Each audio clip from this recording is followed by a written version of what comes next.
The formula: how to structure goals and make your plan. Now you know the basis of what makes a great goal. It's time to actually start building these kinds of goals for yourself.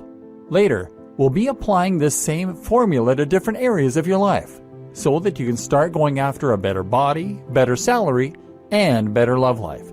But in each instance, we'll be reapplying this same strategy. Step 1. Visualization. The first and most important step is to visualize what you want and to really understand what you want. We already discussed this a little in respect to becoming richer. Often you'll find it's not really the money that you want, but rather what that money represents in terms of your lifestyle or your status. The same goes for being fit. It's not enough to want to be thinner or healthier. You need to understand your own motivations for wanting that. Do you want to feel more physically capable? Perhaps become a professional athlete? Do you want to prevent the deterioration that many experience as they age? Do you want to look amazing so that you can be more successful with the opposite sex? The best way to get an idea of what you want from life in any given area is often just to visualize the future. That means closing your eyes and just calling to mind your ideal future. Where are you? What do you look like? What do you do for a living? Who are you with? By picturing your future in this abstract way, you'll be able to start analyzing what it is that you're actually trying to accomplish, and from there, you can begin to look at the more concrete steps you need to take in order to get there. Some other strategies that can help with this are looking at your role models and seeing what they have in common, thinking about the things that excite you, your hobbies, the things you're a fan of, etc.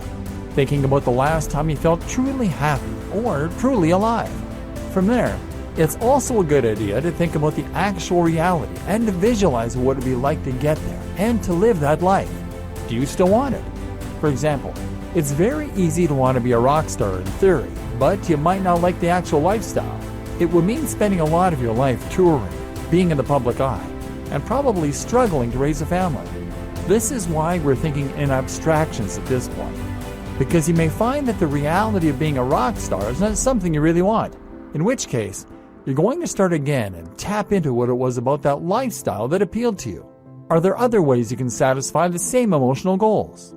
If you want to be recognized for your music, then you could try playing an instrument on YouTube or Bandcamp. If you just want to be a professional musician, then you could compose music for computer games or videos. But it doesn't all have to be about your career either.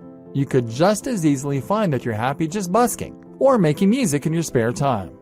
Getting to the core of what you want like this can also help you to overcome impossible odds.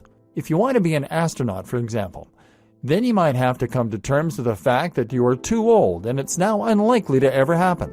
But ask yourself why that appeals to you on an emotional level. Maybe it comes down to your love of space, in which case, you might be equally satisfied by being an astronomer. Maybe it comes down to your love of exploration and discovery, in which case, you could be an explorer or maybe just a researcher.